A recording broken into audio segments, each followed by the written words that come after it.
दोस्तों ये वीडियो मैंने सोशल मीडिया पर देखी थी, फिर मैंने सोचा क्यों ना इसको मैं खुद ट्राई करूं। और जब मैंने इस पानी को, जब अल्कलाइन वाटर को खुद बनाया और उसको पिया, तो मुझे अपनी बॉडी में बहुत सी चेंजिंग नज़र आई।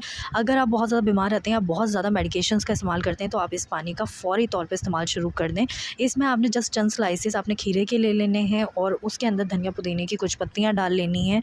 और उसके बाद उसमें आपने गाजर डाल लेनी है। गाजर के बाद आपने कुछ स्लाइसेस लेमन के डालने हैं और कुछ स्लाइसेस आपने चुकंदर के काट के डाल लेने हैं।